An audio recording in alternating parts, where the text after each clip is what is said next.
اعوذ باللہ من الشیطان الرجیم بسم اللہ الرحمن الرحیم۔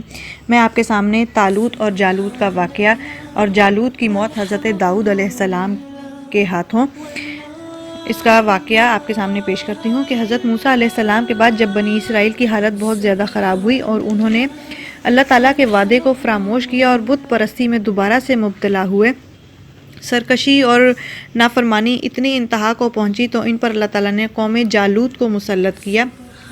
جالوت اس قوم پر بہت زیادہ ظلم کرتا تھا، ان کے فرزند قید کرتا اور قتل کرتا تھا۔ اس کی سختیاں جب بہت زیادہ بڑھ گئیں تو کوئی بھی نبی بنی اسرائیل کی قوم میں موجود نہ تھا، تو خاندان نبوت سے صرف ایک بی بی باقی رہتی تھی جو حاملہ تھی۔ ان کے فرزند جب پیدا ہوئے ان کا نام شموئیل رکھا گیا۔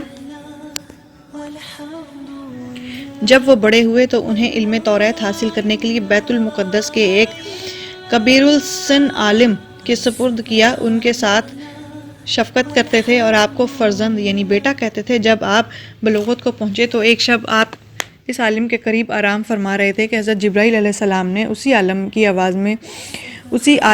آواز میں کہا، شموئیل کہہ کر پکارا۔ آپ عالم کے پاس آئے اور فرمایا کہ آپ نے مجھے پکارا ہے۔ عالم نے خیال کیا کہ انکار کرنے سے کہیں آپ ڈر نہ جائیں، تو انہوں نے کہا کہ فرزند تم سو جاؤ۔ پھر دوبارہ حضرت جبرائیل علیہ السلام نے اسی طرح پکارا۔ دوبارہ حضرت شموئیل علیہ السلام عالم کے پاس آئے۔ عالم نے کہا، اے فرزند اب اگر میں تمہیں پھر پکاروں تو تم جواب نہ دینا۔ تیسری مرتبہ جب حضرت جبرائیل علیہ السلام ظاہر ہوئے اور انہوں نے بشارت دی کہ اللہ تعالیٰ نے آپ کو نبوت کا منصب عطا فرمایا ہے، آپ اپنی قوم کی طرف جائیے اور اپنے رب کے احکام پہچانیے۔ جب آپ قوم کی طرف تشریف لائے انہوں نے ان کی بے حرمتی کی اور کہا کہ آپ اتنی جلدی نبی بن گئے۔ اچھا اگر آپ نبی ہیں تو ہمارے لیے ایک بادشاہ قائم کیجیے جو ہمارے لیے جالوت سے لڑے اور ہمیں اس کی نافرمانیوں سے بچائے۔ جالوت اس قوم پر بہت زیادہ ظلم کرتا تھا، ان کے بیٹوں کو قتل کرتا تھا۔ شاہی خاندان کے 440 بیٹوں کو گرفتار کیا۔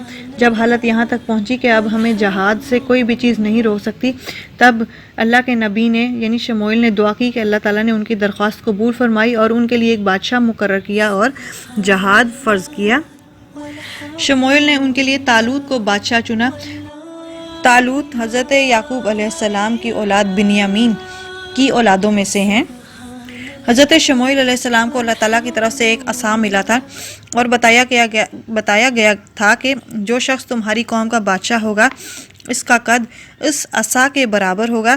آپ نے اس عصا سے طالوت کا قد ناپ کر فرمایا کہ میں تم کو بحکم الہی بنی اسرائیل کا بادشاہ مقرر کرتا ہوں، اور بنی اسرائیل سے فرمایا کہ اللہ تعالیٰ نے طالوت کو تمہارا بادشاہ بنا کر بھیجا ہے۔ اس پر ان کی قوم نے ان کی بادشاہت سے انکار کیا اور کہا کہ ان کے پاس تو کسی بھی چیز کی وسعت نہیں ہے یعنی مال کی۔ تو شموئیل علیہ السلام نے فرمایا کہ مال کی وسعت ہونا ضروری نہیں ہے، انہیں تم پر علم کی وسعت اور جسم کی وسعت اللہ تعالیٰ نے زیادہ فرمائی ہے۔ اس کے علاوہ میں تمہیں ان کی ایک نشانی بھی بتاتا ہوں۔ طالوت کے ساتھ ایک تابوت ہوگا جس کو فرشتوں نے اٹھایا ہوا ہوگا۔ یہ تابوت شمشاد کی لکڑی کا بنا ہوا ہوگا جس کا طول 3 ہاتھ اور عرض 2 ہاتھ کا تھا۔ اس کو اللہ تعالیٰ نے حضرت آدم علیہ السلام پر نازل فرمایا تھا۔ اس تابوت میں تمام انبیاء کی مقدس چیزیں بھی ہوں گی۔ اس کے علاوہ حضرت موسیٰ علیہ السلام کا عصا اور آپ کے کپڑے اور آپ کے نالین شریف اور حضرت ہارون علیہ السلام کا امامہ اور ان کی عصا اور تھوڑا سا من جو بنی اسرائیل پر نازل ہوتا تھا۔ حضرت موسیٰ علیہ السلام کے جنگ کے موقع پر اس صندوق کو آگے رکھتے تھے، اس سے بنی اسرائیل کے دلوں کو تسکین رہتی تھی۔ اور اس کے بعد یہ تابوت بنی اسرائیل میں متوارث یعنی وراثت میں ہوتا چلا آیا۔ جب انہیں کوئی مشکل درپیش ہوتی تو وہ اس تابوت کو سامنے رکھ کر دعائیں کرتے اور کامیاب ہوتے، دشمنوں کے مقابلے میں اس کی برکت سے فتح پاتے۔ جب بنی اسرائیل کی حالت خراب ہوئی اور ان کی بد عملی بہت بڑھ گئی، اللہ تعالیٰ نے ان پر عمالقہ قوم کو مسلط کیا تو وہ ان سے تابوت چھین کر لے گئے اور اس کو گندے مقامات میں رکھا۔ اس کی بے حرمتی کی ان گستاخیوں کی وجہ سے وہ طرح طرح کے امراض اور مصیبتوں میں مبتلا ہو گئے۔ ان کی 5 بستیاں ہلاک ہوئیں اور انہیں یقین ہو گیا کہ اس تابوت کی بے حرمتی کی وجہ ہی ان کی بربادی کا سبب ہے، تو انہوں نے تابوت کو ایک بیل گاڑی پر رکھ کر بیلوں میں چھوڑ دیا اور فرشتے اس کو بنی اسرائیل کے سامنے طالوت کے پاس لے آئے۔ اس تابوت کا آنا بنی اسرائیل کے لیے طالوت کی بادشاہی کی نشانی قرار دیا گیا تھا۔ بنی اسرائیل یہ دیکھ کر اس کی بادشاہی کے حامی ہوئے اور بے خوف جنگ کے لیے آمادہ ہو گئے، کیونکہ انہیں تابوت پا کر یقین ہو گیا تھا کہ ان کی ہی فتح ہوگی۔ طالوت نے بنی اسرائیل میں 70,000 جوان منتخب کیے، جن میں حضرت داؤد علیہ السلام بھی تھے۔ پھر جب شموئیل اپنی قوم کو اور طالوت کی بادشاہت میں لے کر سب کو روانہ ہوا بیت المقدس سے، تو وہ وقت نہایت شدت کی گرمی کا تھا۔ لشکریوں نے طالوت سے اس کی شکایت کی اور پانی کے طلبگار ہوئے۔ اس پر طالوت نے کہا کہ ہم ایک نہر سے آزمائے جائیں گے، جس نے ایک چلو پانی پیا تو وہ سیراب ہو جائے گا، جس نے ایک چلو سے زیادہ پانی پیا وہ کبھی سیراب نہ ہوگا اور وہ ایمان میں اور طاقت میں بھی کمزور ہو جائے گا۔ پھر جب نہر آئی تو بہت سے لوگوں نے ایک چلو سے زیادہ پانی پیا، چنانچہ وہ سیراب نہ ہو سکے۔ جس نے ایک چلو پانی پیا وہ سیراب ہو گیا۔ اب جو لوگ زیادہ تھے، یعنی جنہوں نے ایک چلو سے زیادہ پانی پیا تھا، وہ کمزور ہو گئے ایمان میں بھی اور قوت میں بھی۔ اس طرح جو طاقتور تھے ان کی تعداد 313 رہ گئی۔ انہوں نے صبر کیا اور انہیں قوت میں زیادتی ملی، اور جنہوں نے خوب پانی پیا ان کے ہونٹ سیاہ ہو گئے اور ہمت ہار گئے۔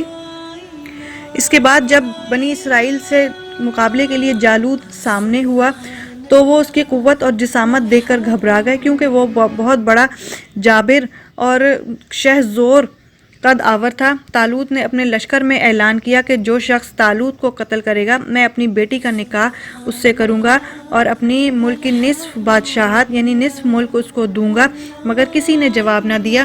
تو طالوت نے اپنے نبی حضرت شموئیل علیہ السلام سے عرض کیا کہ بارگاہ الہی میں دعا کریں۔ آپ نے دعا کی تو بتایا گیا کہ حضرت داؤد علیہ السلام جالوت کو قتل کریں گے۔ طالوت نے آپ سے عرض کیا کہ اگر آپ جالوت کو قتل کریں تو میں آپ کو اپنی بیٹی کے نکاح میں دوں گا اور نصف ملک پیش کروں گا۔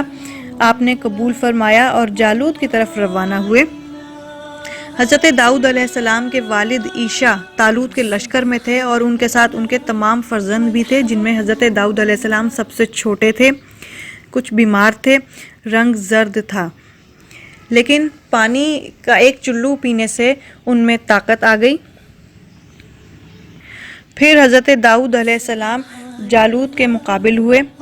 آپ نے فلاخن میں پتھر رکھ کر مارا، وہ اس کی پیشانی کو توڑ کر پیچھے سے نکل گیا اور جالوت مر گیا۔ حضرت داؤد علیہ السلام نے اس کو لا کر طالوت کے سامنے ڈال دیا۔ تمام بنی اسرائیل خوش ہوئے۔ طالوت نے حضرت داؤد علیہ السلام کو حسب وعدہ نصف ملک دیا اور اپنی بیٹی کا آپ کے ساتھ نکاح کر دیا۔ ایک مدت کے بعد طالوت نے وفات پائی۔ تمام ملک پر حضرت داؤد علیہ السلام کی سلطنت ہوئی۔ اس طرح اللہ تعالیٰ نے جالوت کو حضرت داؤد علیہ السلام کے ہاتھوں مارا اور انہیں نبوت عطا فرمائی اور انہیں بادشاہت عطا فرمائی۔ یہاں پہ ہمارا طالوت اور جالوت کا واقعہ اختتام ہوا۔ وآخر دعوانا ان الحمد للہ رب العالمین۔